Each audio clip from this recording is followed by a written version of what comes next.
Welcome back for part two of my interview with Leigh Morhaime, author of our featured Book of the Month read, Canvas Hearts. I want to get to the member questions because we had some really great questions come in from the members. So Elaine Sapp, she said she loves the cover, by the way, and she was wondering about like which of your books might be a book one. Are they series? I know you've got poetry, anthologies. So I was hoping if you wanted to just kind of go through and hold up like all of your work that you have, and just kind of explain if any go together, maybe the genres, a brief description of what each one is. Yeah. So for the most part, I don't have any like series. They are all standalones. There will be connections later on. There will potentially be series that are actually series and not just like standalone series, but that won't be for a long time. So yeah, none of them have to really be read in order. My first poetry series collection, while it is in a 1, 2, 3, again, it doesn't have to be read in that order. It is put in that order because it's kind of a progression of like, it's, you know, the first one I don't actually have right here. It's called Adolescent Antiquities.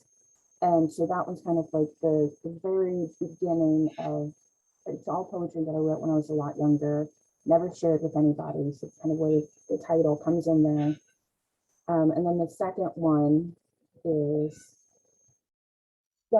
Memories of the Broken and the Damned, Broken and Damned. And so this is kind of like the second part of it that's like evolving. And then the third one is pieced together, of course, to try to close up. And so the series is called Years to Heal. So that's the only one that's really technically a series itself. I do have 3 holiday novellas right now. The very first one I wrote was just for Christmas. And this one's a little bit different than what I usually write because this one I would say is more of like an insta-love. And I am very adamant about how much I hate insta-love.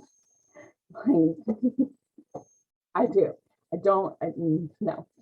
But I did it and I like this story. So maybe I'll grow a little bit on that. But so this one is a more of an insta-love. That's probably the strongest trope of it. The second holiday one that I wrote was You're Not So Valentine, which is a short kind of enemies to lovers romance, but not too strong on that theme. And then the third one was currently is Red, White, and Only You. And this one is a friends to lovers short story or a novella. And it's a little bit more light. It's a little bit more rom-com in a way. And I really like Ellis and Levi, the main characters. These are not technically a series, not technically connected in any way. They're just holiday novellas right now, which is a secret that I'll share as to why they're not connected and considered in a series is because, okay, that's just not going to show, I guess. I know, right? It's not, I don't know why it's not focusing. I'm sorry. Okay, there. I won't show all of it, but it's because I do have something planned that will be kind of a series. I haven't fully planned out yet how connected they'll be, but somehow. And then I have, this is my very first one that's just a standalone, completely novella. And then of course, Canvas Hearts is standalone novella with a potential sequel.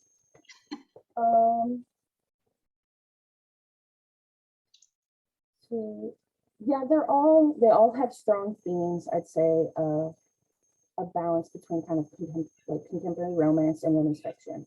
They do all technically fall under romance because there is like the happy ever after, happy for now. I do like my branding is love stories that linger because I'm not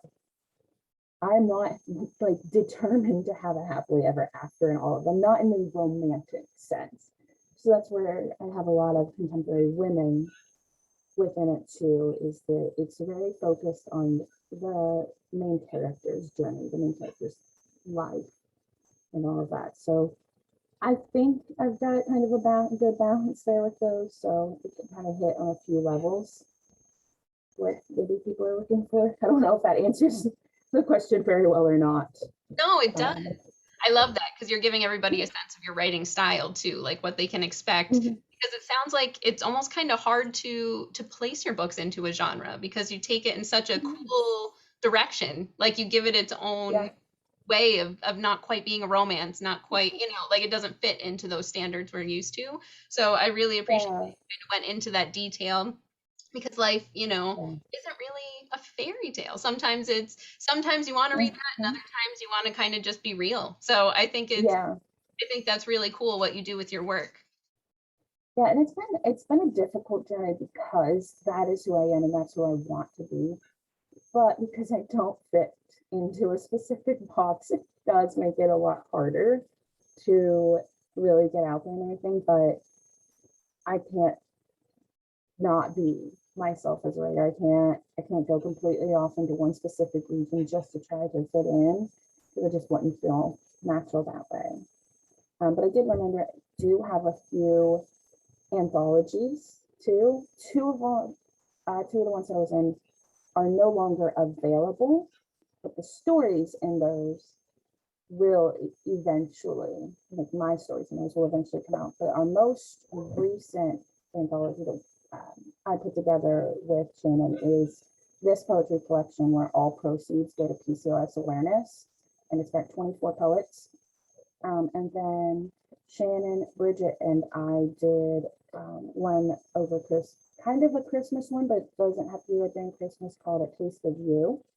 So that is maybe volume 1 of that anthology. And then we've got another short story anthology that is actually a freebie.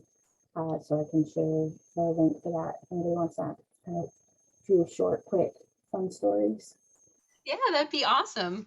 I love that. I love like how broad of a scope you have of your work. And I keep hearing you say like this will be coming soon, or this is in the works, or I have this idea. So I just love knowing like that people can read your work and know that there's more coming, and I love it. There's so much more.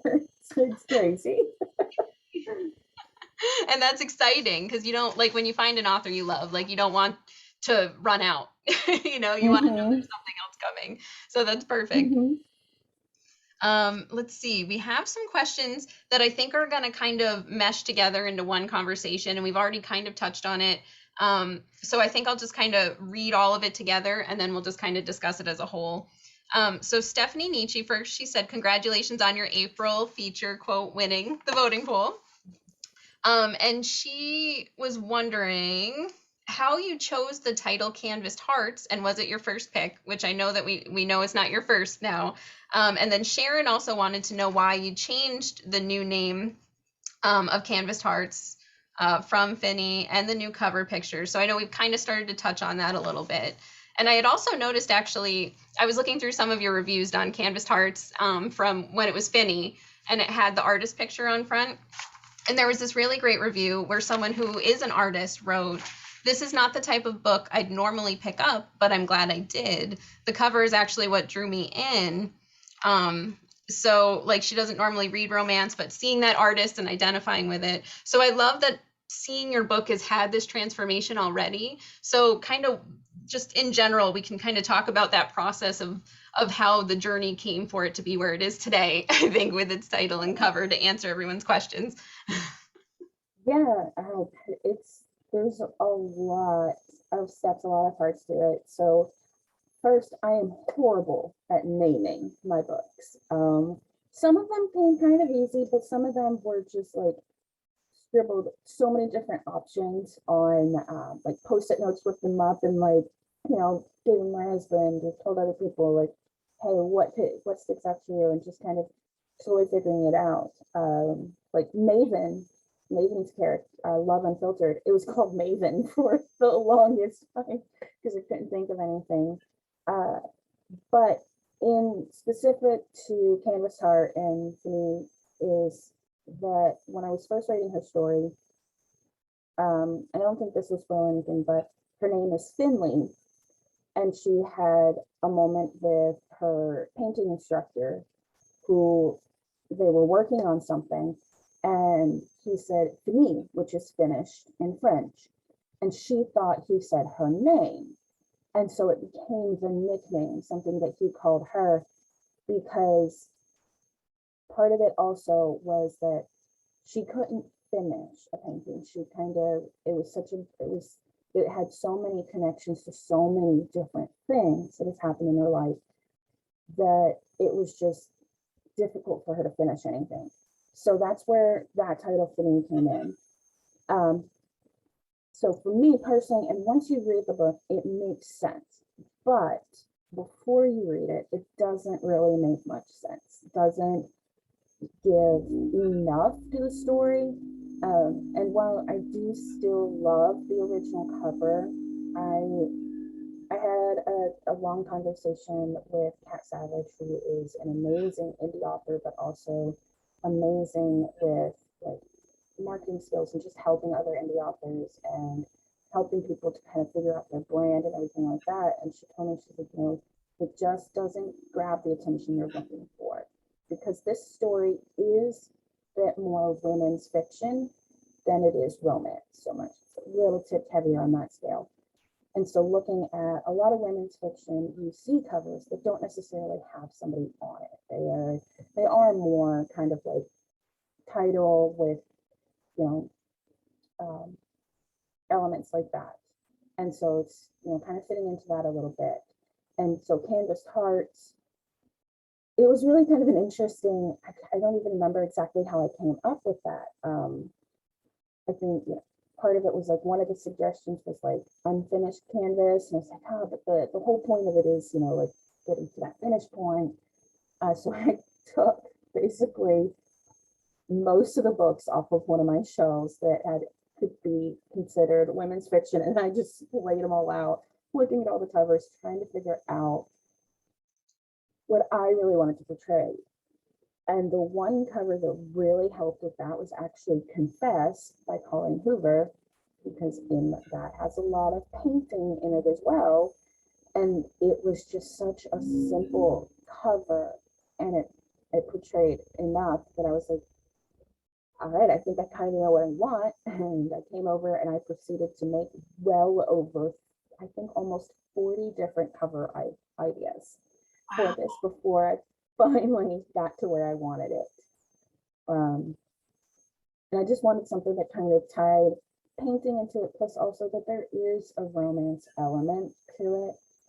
So most of the change was to try to make it clearer as to what the story is and try to garner attention. Because as it's my full-length novel and one of my favorites, I was a bit disheartened that it wasn't garnering much attention. It wasn't getting picked up much and everything like that. And I really wanted it to. So that's where I'm trying to see if this will do better. But I wouldn't say that the original cover is gone forever. The original plan was to kind of give it a facelift, not change it entirely, but there may be other options or something like that. I'm so indecisive, but I'm also still trying to find the perfect. I think that this cover does a great job of that, but I also love multiple editions of covers, so it may happen. I'm not sure yet. We'll see. Oh, that's great. Yeah, because I mean, I love both of the covers, and I could see how it could reach different genre, reading target audience is like from either Mm-hmm. one. So I've been kind of curious about that too, because that's something I feel like that still makes the industry very hard, even for readers to find something they would like, because a lot of books, like, I mean, especially your books, they really don't fit in that box Mm-hmm. that they want them to, which sometimes is very helpful for marketing for people to find it. But other times it's like there aren't enough categories almost. Like we need more where Oh we yeah. look at that and be like, oh, okay, this is for me. even though, it is Yeah.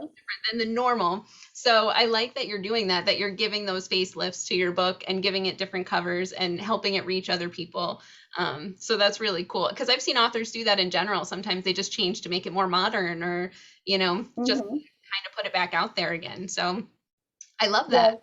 Yeah, definitely one of the things I've learned is that I have to be flexible with it, and sometimes I have to give more than I want to, of just not necessarily just trying to fit in, but trying to make it where people do know. Because at the end of the day, no matter what people say, we judge books by their covers, and it's not a bad thing. I honestly, I do, I think that is a smart way, because a book, you're not going to sit there and read the whole book while you're standing in the store trying to decide if you want to read it. You're going to look at the cover, and it's going to give you an inclination, maybe. And it's going to be the first thing you see. So there's a lot of pressure on the cover. And so I think, yeah, I think that flexibility and the understanding of it may have to change, or it may not, it may have to be a little bit closer to some of these other genres, tropes, and everything that it needs to be. Um, it's kind of funny because I don't have the new cover here. I have it at work, but this is the original cover for You're Not So Valentine. And when I made it on the computer, it was a little different than this. Wasn't as muddied, and that's kind of what happened with me too, is that it felt a little muddied in color, but I liked it that way. But fortunately, this original cover gave it more of a dark romance vibe, and it's not.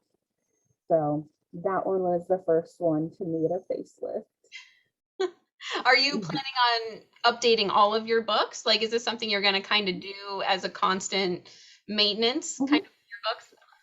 Yep, I actually the very first, when this one first came out, it was not in paperback. It was only an ebook and had a completely different cover. So when I wanted to make a paperback, I knew I needed a different cover. My poetry collections have will definitely be changing, at least to another version of it. They all get, it's kind of the good thing about me being my own designer, is I can do this whenever I want to. But they all, like, I kind of had, this was my, no, that's, yeah, this was like one of my original author fonts, but now it's this, so they all have to get updated to that. And because that's a big branding thing. So there's a lot of changes in the works for all of these. And I think it's actually kind of exciting. I don't know that a lot of them will change a whole lot, or really at all, but there's going to be updates that happen along the line. I think that's a cool way to stay connected to your own work, to keep Mm-hmm. that part of it evolving and changing and still out there in the main eye and being something new and exciting all the time. So I think that's really cool. And I think that was great conversation too for their questions. I think that answered it really well because it was a I big, hope so. yeah, so that was great. And then, so we have Bonnie Jean Yepsen Weinman. She loves to find out if authors are plotters or pantsers, which you touched on earlier. Did you want to add in any information to that? Because I know there's plotter, pantser, Yeah, is it plantser? There's a mix. There's the plotter. yeah. So it's kind of funny because I want to be a plotter, or at least a plantser. I want to try it, but at the end of the day, I am a pantser who a lot of times, like I say, doesn't even have their pants. Like I'm chaos, but there are very rough outlines that I do already have in my head.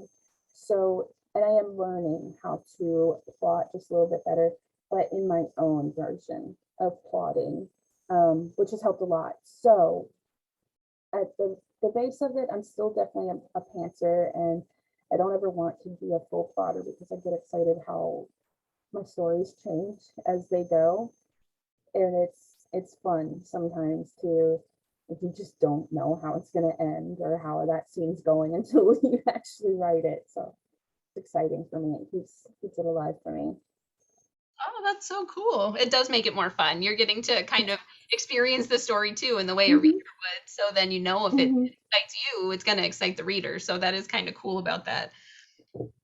And Bonnie had also wondered something else we kind of touched on earlier, but how you come up with your book ideas. She had mentioned suggestions like in a dream, or maybe do you see something outside your window? So did you want to talk more specifically with this question, how you came up with your book idea for Canvas Hearts specifically? Oh man, I've been trying to actually remember how that came about. And the closest thing, it was really kind of vague because I have been writing since I was a kid. But up until 2020, I never finished a full piece. I never wrote the end on anything.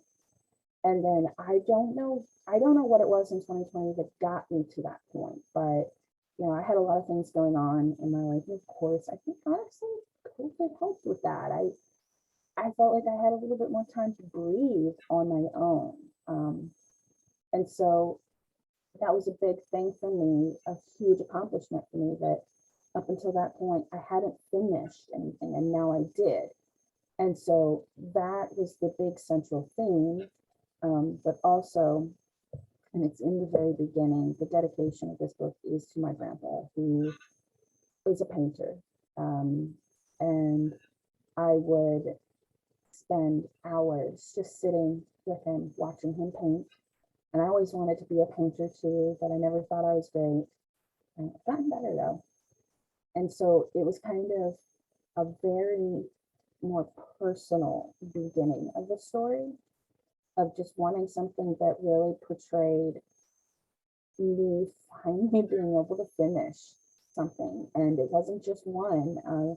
Before Canvas Hearts came out, I had already finished three in that time period. And so actually, and another short story. So it was kind of my celebration. The idea came as kind of like no, you need to celebrate the fact that you did this, you accomplished this, and you know, you haven't, like for the last 20 years, you haven't, and now you have. So yeah, more like that.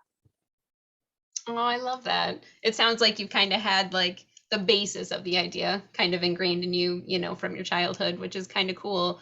And then, I mean, I really love that that's one good thing that's come out of COVID.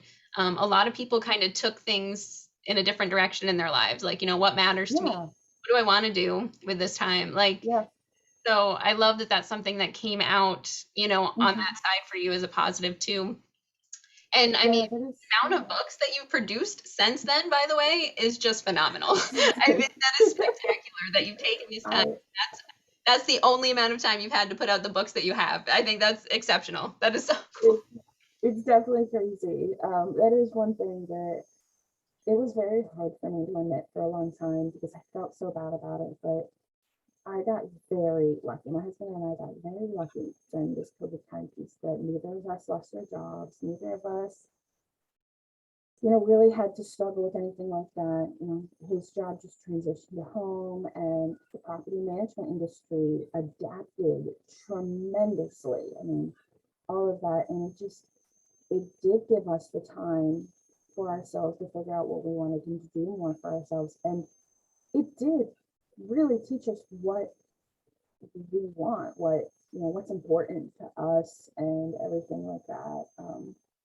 So it's, for a lot of people, I still feel absolutely awful that it didn't have as good of an impact. But being in the property and management industry, at least from my company's standpoint, it has taught us a lot of compassion. I've seen, just not getting onto a tangent, but I've seen some property management that does not have that compassion. And so that also helped me a lot with my own introspections, that I work for a company that cares, that doesn't look at tenants, we look at residents and things like that. And so that reflected into, the fact that I have the time to do what I want to. And so I got very lucky. I like that. And it's good to just kind of keep hopeful. Like even if people weren't lucky then, hopefully they're finding their ways just at different times. Like they're still on the way to finding the hope and the Yeah. good and the positives from theirs too. So Mhm. and I know we've kind of touched on this too with these questions. Josephine Wrightson wanted to know what made you take the jump into becoming an author. So knowing you've been writing since you were young, and then hearing your journey just now. So maybe we can take this more into like the actual publishing part of it, because Mhm. you're putting out quite a bit. You're not traditionally published. You're doing indie. So do you think that's helping you? Like, how did you decide to do indie? Did you try to do agents? Like, what was that publishing journey like for you? Yeah, so my best friend's been self-publishing for a few years. And so with A Heart Away from Home, that was my first one, I had randomly just kind of started that one early 2020. And I was using Wattpad. I was kind of putting up a chapter at a time and everything like that.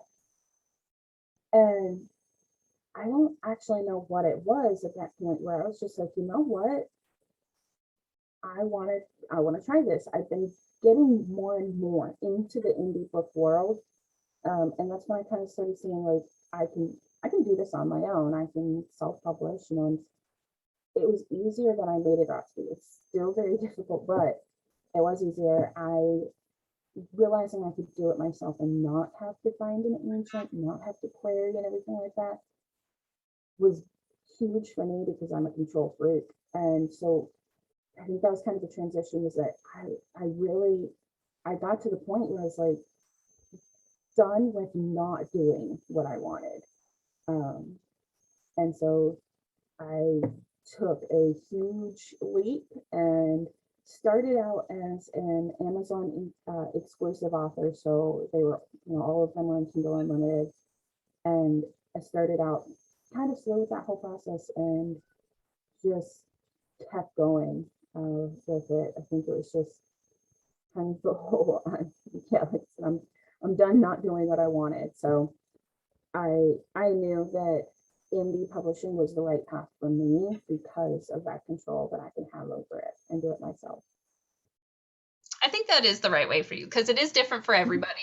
And Mhm. like I like the way you can kind of take control of that too. Like you even can do your own covers, like your photos.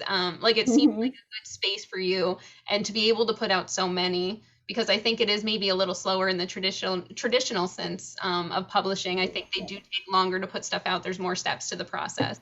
Oh So it yeah. does sound like the perfect. I'm glad that you gravitated towards that because it seems Yeah. like the right fit for you.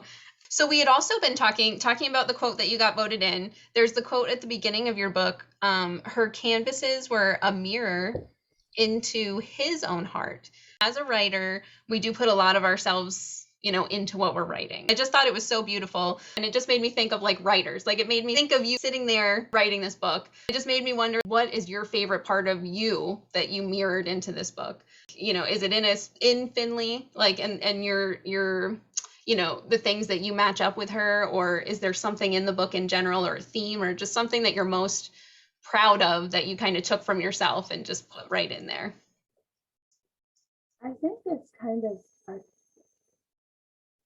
torn between Finley and Ian, um, because of his compassion, his passion for his art, but also for really wanting to help other people and really wanting to see the best in people, see the things that people don't want to say. Because um, one of the other things with them, kind of one of their taglines, is that their language is paint and their canvases tell the stories they can't speak. And that's because they have a connection between the two of them. And I think that's probably not necessarily like specific to one or the other of them, but part of me is that being able to communicate without having to say things that we don't necessarily want to say out loud, and like finding ways to move past things together. And I think a lot of that mirrored in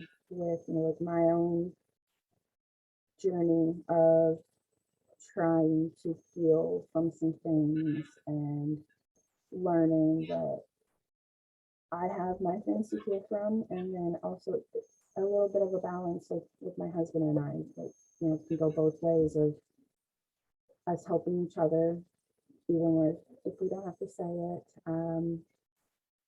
And I think that was kind of the biggest part of like the connection that you can have with somebody. I think that's beautiful. And it kind of leads me into another thought I had about what you've been saying about all your writing in this book in general. They seem to all have like those really strong themes. And again, going back to me following your Instagram account, which I love keeping an eye on. I love the stuff you post on there. Kind of recently you had a post where you were very like open and brave about talking about breaking down the stigmas of mental health. And I think it's very healthy that this is actually more of a topic that people are speaking up about now. It should be out there. People should be honest.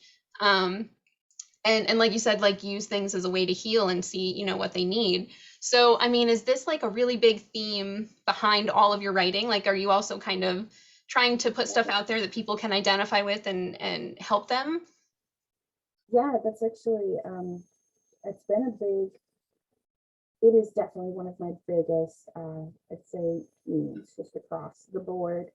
There, in almost every single one of my books, I'd say that there's at least a tiny bit. You're Not So Valentine covers more with, is more closely aligned with anxiety, severe anxiety. Canvas Hearts is, it aligns with PTSD and loss and depression. And then Love Unfiltered, the one coming out in May, is going to be the heaviest, darkest one. And I went back and forth a lot because like I started this story 10 years ago, and it was heavy then. And it was something that I'm still terrified of, to be honest, is being so bold with it, being like it doesn't hold back the punches. It doesn't just allude. These stories don't just allude to somebody struggling. It's a big part of it. And so I am always scared that, like, what if people don't like how deep this goes? And so, I thought maybe I do need to be more reserved with some of this. And then I think the moment my mind thought that, I was like, no, that's not me. I suffered in silence for so many years that I finally just realized there's no reason for that. We need, like, the awareness needs to be there. Breaking the stigma, breaking the stereotypes, all of that needs to be there. And it's terrifying. I think it's both a good thing and can be a bad thing, a difficult thing, because there's still so much education that needs to be done and so much judgment still. And there's unfortunately scenarios where it's it's abused in trying to break the stigma. But at the end of the day, it's something that I've been extremely passionate about, and just trying to work through myself. Um, it's become a big thing at work. And I think one of the things that really solidified how I want to keep this as, front and center, kind of front and center with a lot of my stuff, is that um, it was almost 2 years ago. It was over a year ago. We did have an incident where one of the places I worked, where it really brought forward a lot of silent suffering and just needing to, pay attention and everything like that. And it really broke into me as, why are we scared? Why don't we talk about this? Why aren't we honest with ourselves and with the world? And so that's where I've kind of tried to be a little bit braver and share more, not with just my stories, but with my personal life, with my social media and things like that. Not to throw it in anybody's face, not to be constantly there, but just being honest about it and everything. And it has helped me, and I hope it helps other people too. Yeah, I really admire that honesty and bravery you have, just talking about it for everyday life and writing about it. because I do think like, and you go about it the right way too. Like even when you start reading your book, there's that warning there in the ebook, you know, hey, there are strong themes. You're giving people a heads up, but it's important to Yeah. you, and it's important that people are talking about it, I think. So I like that, you know, and you're depicting it in a very respectful way. Because like I was saying, I'm a little over like 100 pages in, and you can tell she's struggling, and you can empathize with her, I think, no matter your background. So there's this learning that happens there. Like I think it would help any person in a walk of life kind of heal with her and kind of step through that process with her. So it's really important that you do that, you know, just talking about it so openly and bravely and through your fiction. So I think there are a lot of readers out there that will benefit and enjoy your work. So what you do is very important. So I'm glad that you've chosen to stick with it and do it the way, you know, that feels right to you. So I love it. So I think what you're doing is very important. So I'm glad we got to bring that up. That was really cool. Yeah. I wanted to kind of bring up the art side of this, which I really enjoy as well. Like all kind of the talk of art and art ideas in there. And I was wondering, I thought it was kind of fun. Like, have you ever taken, like if you're talking about your book or doing like promo or events, have you ever taken like some of the stuff that they do in the book, like in the beginning, she's supposed to make a vase and then kind of imagine what's in it for her own art piece, which I think is so cool. Have you ever done that as like a paint and sip, as like a way to promote and kind of interact with your book with readers? Because I think that would be amazing. I actually haven't thought about doing it as like an interactive piece. I have thought about trying to create some of the art. Um, I'm terrified it'll look so bad. Like I could see it in my head, but putting it onto canvas is harder for me. But it is. I have wanted to dive more into that because that's kind of one of the things that Colleen did with Confess was that she has an actual artist who did the paintings that were detailed in the book, and it's just amazing. And I definitely do not want to copy her or anything like that. Inspiration from her, but not copying. But I would love to see the ideas in the book come to life. And I think it would be really exciting to see. I think more so not necessarily my idea of it, but other people's, like their interpretation of it. That would be, I think that would be really amazing, actually. Yeah, because I know that's not the only idea that's mentioned too in concept. So I mean, there's so many different pieces. Like if it you know connects with somebody that they could work on and make their own of, I think that'd be really cool. I kind of actually hope we have some painters in our group. Like it'd be really cool if some of our members made one. So I'm gonna encourage you guys. That would be so Yeah, cool. that Any of would be. the paintings in the book, I hope they share. Please share with us. That'd be cool. My daughter and I love to paint. Who knows? Like I just love. There were the ones I've seen so far are just so cool, and I kind of was like, oh, I want to see those. Like I want to see people making these together and talking about the book. Like I thought that was so neat that you have this I great agree. mix and get to enjoy art at the same time as all of the other story. I would be over the moon to see somebody's interpretation of one. I'm gonna cross my fingers. Please, members, if you'd like to paint and draw, I would love to see your interpretations too, along with Emily Morhaime. I want to see what you bring to life from this book because the art in this is just so fun for me too. Um, and speaking of your main character and kind of the themes we've been talking about, she has that trouble feeling like she can finish a project, and she blames her technique. So, what do you think she would say as advice, her at the end of the book, which I haven't gotten to yet? I don't know how she grows, but I know arcs happen, and I'm excited to see her journey. So, the her at the end of the book, what do you think she would give as advice to other people who are struggling? Like, what would be her message to the world?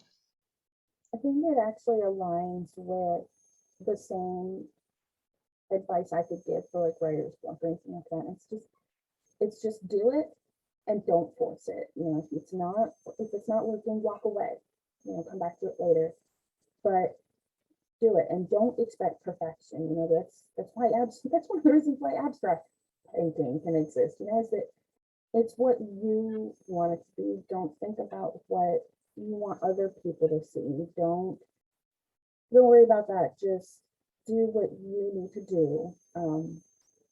sometimes just, I think she'd say, close your eyes and just pick up a brush and do it.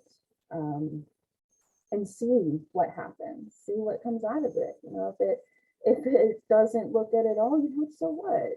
If you want to get rid of it, don't break my heart, but okay. But yeah, I think the biggest thing is just give yourself room to do what you want to do without forcing it, and give yourself grace on it, and you'll see how it can really make things change. I love that advice. That is fantastic. I always like to talk about reviews. Reviews are so important for authors, and for people looking to buy their book, other readers. So I like to find out, what do reviews mean to you, and also where are the best places that we can leave reviews for you as we're reading your work. So unfortunately, reviews mean a lot. I have learned that people rely on reviews more than I would like people to, just simply because, you know, sometimes people are more likely to leave a negative review on something because it's just, you know, just in general, like when you go to a restaurant or something, if you're super angry, you want to scream it to the world. But if you're super happy, you're like, yeah, that's cool. And then you go about your business. So for me, reviews are unfortunately extremely important, if that makes sense. I'm not obsessed with reading my reviews, but I do read them. I take it as much as I can. I take it as constructive criticism, and I do take it as a way to try, you know, with the good ones, to try to boost my self-esteem, my own confidence and things, because I do worry about that a lot. So they are very important, but at the same time, they don't have to be anything extravagant. They don't have to go into details. They don't have to be a synopsis. They don't have to be anything more than, sometimes, you know, just putting your stars in. You don't always have to leave overview. And if you do feel it, you know, whatever people want to say, hopefully minus spoilers, because it's about the honesty. It's about, and whatever people want to say with it. There's sometimes some etiquette to it, I think, but at the end of the day, the reviews are important as long as people are writing what they want to write in it and being honest. And reviews are most important on Amazon and Goodreads, at least from what I've seen. And then also on social media. We all know Book Talk has like exploded the world, and I am horrible with my TikTok. I hate doing it, but I need to. But Instagram, TikTok, and even Facebook and all that, social media helps a lot too. There are other platforms, there's Book Club, and things like that, but Book Club is still very, very small. So the top three are definitely Amazon, Goodreads, and anything social media wise. And that's great too, because once you get your review written, you can just copy and paste it to all those other forms. Yeah. Once you get it done, you can just add it right in. I definitely like to talk about reviews because I've noticed too, maybe people don't still understand them, not in our book club and not about like your book, but I was looking at reviews the other day for another book on Amazon, and I was just sitting there like this because this person gave it a 1-star review and wrote, I actually love this book, but I think people only look at 1-star reviews. So I gave it a 1 star so you would look at my review and see it's excellent. And I'm like, oh no, like it's not someone I know. It's not a book of an author I know. But I was just sitting there feeling so bad for the author of that book because I'm like, oh no, like people don't understand. They just gave him a 1 star, and that's what that algorithm sees, or people will see all the 1 stars and just be like, oh, this isn't good. I'm done. I'm not going to read the review. So I think there's definitely more discussion that needs to be consistently happening about reviews. So people in the world come across the videos and find out like, oh no, all the ways that, and even what you said about etiquette too. Like, I think there are points in reviews sometimes where they should make it clear if they don't like something, there's always a nice way to say it and just say, this is my opinion of how this resonated with me. So there's definitely, you know, the etiquette and things to understand Yeah, about them because they are so important. Um, they are. Yeah, and like you said, there's so much discussion about it. There's so many thoughts I have. I mean, it's that I think that's one of the things that a lot of people don't understand is when the algorithm, the weight of it. Amazon and Goodreads can tell us all day long that each star weighs the same, but I can pretty much guarantee you that 2 stars have more weight, 1 and 2 stars have more weight on an average than 4 and 5 stars. I have seen in real time somebody who was being bullied on Goodreads, because unfortunately that happens a lot. Her basically perfect 5 star dropping to a 2 star average within a handful of 1 star reviews. And it didn't matter how many 4 and 5 star reviews she's gotten in the last year, that average is still very low with it. And there's not necessarily a universal, well, 1 star means this, 5 star means that, but so that does cause some issues. But explanation in the review helps too. Because I know there's some people that are like, I rarely give a 5 star. It has to be absolutely perfect. And I understand that. So, you know, it does help to kind of go in with expectations of what a 3 star average or a 4 star average might mean. But also on a personal little soapbox is I've seen a lot of trends lately of people putting like a 3 star review on something because this isn't what I normally like to read, something like that. And it's a personal opinions like that. If you don't like this trope and you read the book anyway, maybe you shouldn't base your effort, your review on the fact that you don't like that book. And another just a little tidbit of personal media advice, if I can, is when it comes to editing, grammar, proofreading, things like that, the fact of the matter is that you can have a professional editor go through it 5 times and you'll still have issues.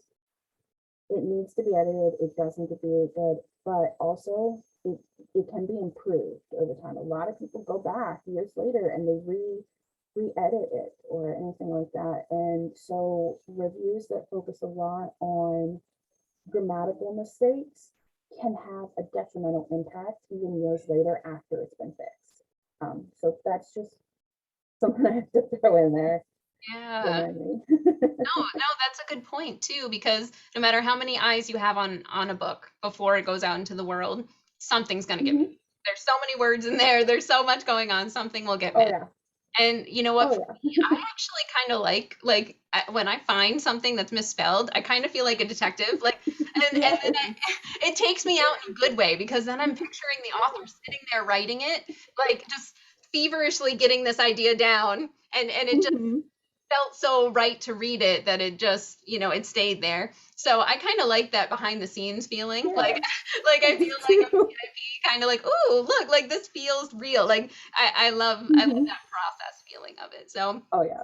so for Oh me, it yeah. I've actually definitely I done kind of that. have fun with it when I Mhm. find it. Oh yeah. Same here. I've done that a lot too. Oh, I love it. I'm glad we had that conversation, and I hope it helps people because I know there's still so Oh, many questions about reviews. Like even like yeah. when coronavirus started and more authors came online, that's actually when I first started out finding out that reviews are important. I had never Mhm. even thought to write a review before. So I'm so glad that it's a continuing discussion and we get to all Yeah. keep learning about it as we go. And you know, improving how we do that and knowing how it affects well, Mhm. you know, what we do, how it impacts everybody with it. So I'm Yeah. glad And we I got think to talk about yeah. that. I think still like the biggest piece to remember is that as important as they are, don't overthink it, don't overwork it, don't, just a very simple review, sharing, anything like that, that all helps. You don't have to write your own novel as a review. You don't have to think too much on it because I know that gets exhausting to write reviews for everything because of that. So it's not something I ever want people to stress about so much. Yeah, it can make people Don't get stop yourself. in their tracks. Like if you build it up to more than it has to be, and then Mhm. never do it, you know, too. So Yeah, that's also really good advice. Like, you know, just a little bit of what you want to say about yeah. it, that star, Hmm. and then Hmm. copy paste wherever you're putting it, and you're good. Like, and Yep, you've helped, and you've yep. done your thing, and you know, kind of seen the whole process of reading through. Like, it feels more complete now. Like when I read something and write the review, kind of like my closure to the book, because I am kind of sad Yes, when I finish a book. It's like, oh, I don't want yes. to leave Book that world hangover. yet. So it kind of Hmm. helps me as a reader too. Like, oh, this is all the stuff I loved. Like I get to like reminisce before I'm completely gone from the world. So there's there's that too. That's fun. This has been a good review chat. I like this. We have to talk about a lot of reviews. Yes, we do. Oh my God, this has been so much fun. Thank you so much for your Yeah. time and being here with me Mhm. today. And I'm so excited to continue reading your work and review and chat about your book, Canvas Hearts, all month long. Yes, thank you so much. This is so weird for me, but it's exciting. Weird Oh, in a good way. Yeah. good. I like good weird. Thank Five you. Love hosted by Heather Skinner. We'll see you next Bye. time. Bye, guys. Thank you.